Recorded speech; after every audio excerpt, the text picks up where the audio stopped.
In the digital realm where Gen Z dwells, they navigate the matrix, ringing rebel yells.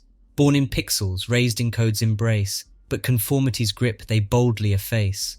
Rejecting the norms, they break free, no slaves to the system, no cog in its spree. With smartphones in hand, they challenge the fake, their authenticity, a thunderous quake. In the matrix's grip, they see the lie, and with every keystroke they defy. No longer content with virtual chains, they rewrite the script, breaking binary reigns. There we have a lovely poem about Gen Z and the battle with the matrix, created by Gen Z's friend ChatGPT. Hopefully it has given you some insight into what this video is going to be about. And if the poem brightens your day, you should hit the subscribe button and be the first to enjoy our next video. As you can see from the title, we are pondering over whether humanity can be saved by Gen Z. We at PoliticsPlayground believe humanity is in the position where it needs saving, and therefore it is time to discuss the potential candidates for the job. Gen Z are the obvious choice, as it seems the 50 and above group have got us into this state of destruction. And the 30 to 50s, well, maybe they can help, but in truth, they lack the vigor and commitment that Gen Z so obviously have. As you can tell, this is written by a biased member of Gen Z, although I promise there will be balance in this video, and if you do disagree with anything we say, please let us know below. It seems correct to start by defining the issues and discovering what changes must be made to save humanity. Firstly, a total of 110 armed conflicts are currently happening. Some are new, and some have been going for more than 50 years. The highest frequency of armed conflicts being in the Middle East and North Africa, the majority being non-international wars, though of course huge world powers are involved supplying arms to either side. Secondly, climate change is knocking on everyone's door. It seems every time we check the news we can find some sort of unusual weather that is causing destruction and death in some area of the planet. It may seem that climate change is totally out of the hands of common people now, with the burning of fossil fuels by major corporations accounting for over 75% of global greenhouse gas emissions, with the Chinese company China Coal producing a whopping 14.3% of the world's dangerous CO2. At the moment, a total of 712 million people globally live in extreme poverty, and you can blame a lot of that on global warming, especially in sub-Saharan Africa and South America. The lives and livelihoods of poor people are the most vulnerable to climate-related risks. Millions of households are pushed into or trapped in poverty by natural disasters every year. Higher temperatures are already reducing productivity in Africa and Latin America, and will further depress economic growth, especially in the world's poorest regions. Eradicating poverty requires tackling its many dimensions. Countries cannot adequately address poverty without also improving people's well-being in a comprehensive way, including through more equitable access to health, education, and basic infrastructure and services, including digital. At the start of the 20th century, the biggest global companies were part of the steel industry. Then by the 60s it was oil and gas.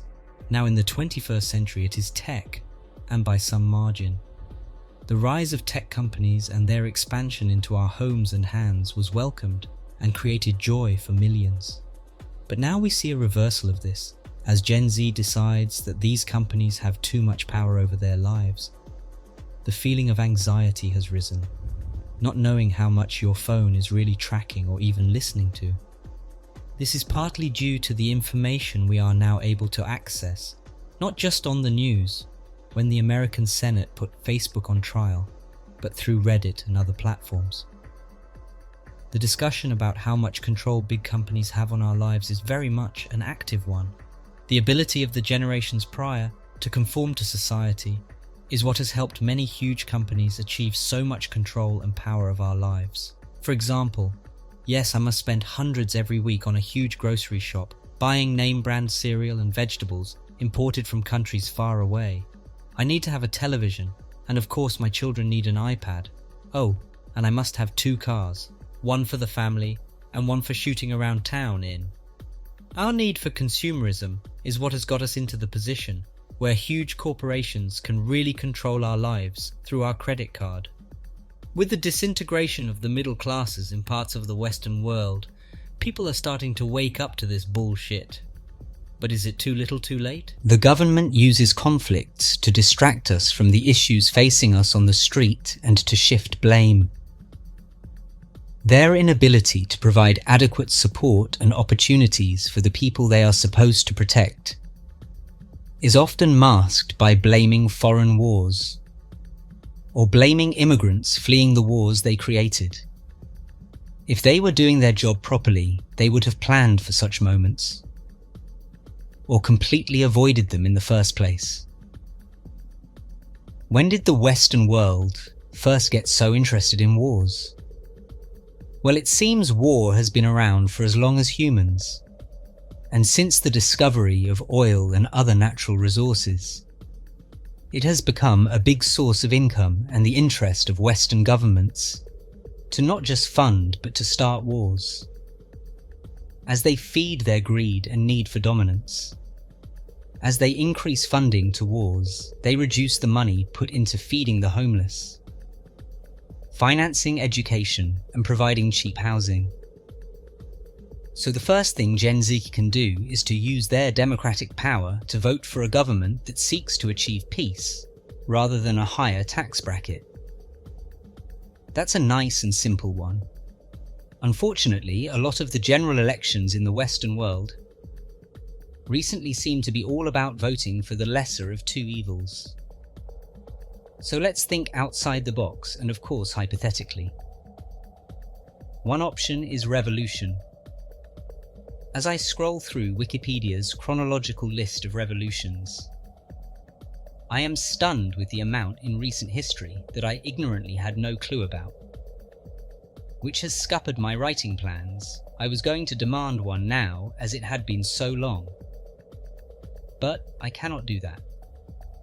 The world has been in a constant revolt for centuries. As the majority of Generation Z head into their 20s, we look to see which talented people will climb to the top of society. Already in the USA, 6,000 chief executives and 1,000 Gen Z politicians. Good numbers as we begin to integrate into the older generations. But something tells me that the key to saving the world might not come from the inside, but from the outside. Che Guevara, Lenin, Mandela. They all started their quest from the outside. First inspiring change, creating a following, and then influencing politics. This could be a good template for Gen Z to follow. Now, is Gen Z really that different to the previous generations? Have they really got the minerals to cause any change? I have a lot of doubts surrounding their ability to take real action. One major fault would be their insistence on following fashion. If the issues raised by Generation Z were instead pro-Israel, pro-Jeff Bezos, or if we loved deforestation, what would the less vocal sheep of our generation do? I imagine they would still be posting on TikTok and Instagram, supporting the cause of whatever their influencers had chosen. So obviously, climate change is the biggest problem facing humanity at the moment, likely to wipe most of us out, but not all, with extreme water shortages expected to hit Europe in 2040. But on the contrary to what you may believe, in a recent study it showed that Gen Z are the least likely generation to say they always try to recycle, while millennials are more likely to pay extra for an eco-friendly version of a product. And baby boomers are more likely to want brands to be eco-friendly. Again, this all leads back to plugging into the matrix and questioning everything you read. How eco-friendly can a different version actually be? And does our recycling always go to a different waste unit that deals with it properly? Rumours circulate the internet about whether our local councils recycle properly, but as of yet there is no hard evidence. The conversation about Gen Z is a fairly new one. In the last 5 years, the spotlight has come onto them in a big way, for good and bad reasons. born between the late 90s and early 2010s. This generation have already found themselves up against immense challenges as they make their way into adulthood. Climate change, inequality, and social unrest, political division, economic distress, and more. It's already mobilized many of these young people into action. And although they are far from the first generation who've spoken up about injustice and other societal ills, technology has meant Gen Z's activism looks different than the movements of the past, which means their influence may be too. Activism has long been synonymous with youth culture. From the May 1968 protests in France and demonstrations against the Vietnam War and the civil rights movement in the US, to the global Occupy movement and the Arab Spring of the late 2000s, young people have a record of pushing forward social change. Gen Z is the latest chapter in the decades-long encyclopedia of young activists. However, this cohort appear to communicate, mobilize and rally support in a way that sets them apart from the generations before them. Raised against the backdrop of the Great Recession of 2008, Gen Z has experienced a unique set of hurdles. Along with unprecedented societal unrest and division, their path to adulthood has been complicated by the pandemic, during which they've seen the rising impact of global inequality. Climate change is front and center, threatening the future of the planet they will live on. And as the world economy enters a period of looming instability, Gen Z are increasingly bearing the brunt. A whopping 29% of Gen Z say they are prone to anxiety. Fueling Gen Z's anxiety is the fact that they are exposed to news in a different way to their parents or grandparents at the same age. We are consuming content around social issues and events almost constantly. With just a smartphone, young people can access a 24/7 buffet of reporting through social media sites, search engines, news sites, and TV. Social media is fast overtaking traditional news channels among young people. Instagram, TikTok, and YouTube are now the top 3 most used sources for news for British teens. Well, as you can see, we haven't answered the question at all, but I hope we have opened conversation and created debate. Thanks for watching. Since you have got this far, you must have enjoyed the video, so you might as well click subscribe.